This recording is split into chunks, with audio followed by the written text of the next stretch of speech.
may ire-repair tayong Nissan Patrol Royal na retrofit na pala ito dati sa Manila pero dumating sa shop na wala ng high beam ang dalawang headlights at hindi na rin gumagana ang passenger side projector. Para maayos ang problema at mas ma-improve pa ang lighting performance, papalitan natin ito ng bi-laser projectors. Ito rin ang request ng owner, hindi lang maibalik ang high beam kundi mas maging maliwanag at mas malakas ang output ng ilaw para mas safe ang night driving. Bukod sa pagpapalit ng projectors, inayos na rin namin ang buong wiring setup dahil isa rin ito sa request ng owner. Napansin namin na medyo magulo na ang mga wiring at marami ring sockets at connectors na kailangang i-trace. Para mas maging maayos ang troubleshooting at mas madali ang future maintenance, nilagyan namin ng wire tagging ang bawat connection. Malaking tulong ito lalo na sa ganitong klaseng retrofit na maraming components. Kapag hindi mo kabisado ang wiring diagram, halos imposible mong mapagana agad ang mga ilaw dahil kailangan mo pang itest isa-isa ang bawat socket at connection para malaman kung alin ang tama. Ito naman yung dating setup ng dust cover. Yung butas sa rubber cover, foil lang ang ginamit para iseal yung mga wires at sockets. Pero dahil tumagal na, humina na yung kapit ng sealant na ginamit kaya natanggal na rin ito ng kusa. Para maayos ang setup, pinalitan namin ito ng bagong dust cover na mas maayos ang fit at sealing. Naglagay na rin kami ng mounting screws para mas secure ang pagkakakabit. Sa ganitong setup, hindi na ito basta-basta malalaglag o kakalas kahit ilang taon pa ang lumipas. At mas protektado na rin ang loob ng headlight laban sa alikabok, tubig at moisture. Ito naman ang output pagkatapos maikabit ang laser projectors. Working na ang both inner projectors at activated na rin ang high beams.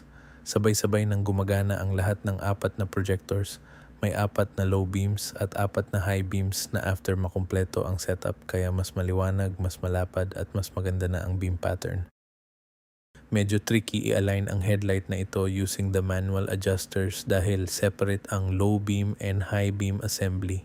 Ibig sabihin, independent ang adjustment ng low beam at high beam projectors kaya hindi pwedeng isang adjustment lang para sa pareho. Kailangan isa-isang i-adjust ang bawat projector hanggang mag-match ang beam pattern at maging tama ang alignment. Mas matrabaho ang process pero ito ang paraan para makuha ang clean cut-off, proper beam focus at the best possible lighting performance. After ng final alignment, ito na ang finished beam pattern.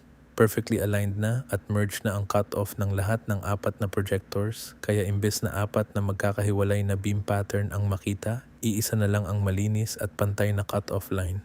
Sa actual driving, parang iisang projector lang ang output at mas maliwanag ang ilaw. Evenly distributed din ang beam pattern mula kaliwa hanggang kanan kaya mas maganda ang visibility sa kalsada habang nananatiling sharp at well-defined ang cut-off para mabawasan ang glare sa mga kasalubong. Ito ang advantage ng isang properly calibrated quad projector retrofit, maximum lighting performance na may malinis, uniform at factory-like na beam pattern. Ganito rin ang setup ng kanyang fog lights. Tricolor projectors ang naka-install gamit ang custom bracket.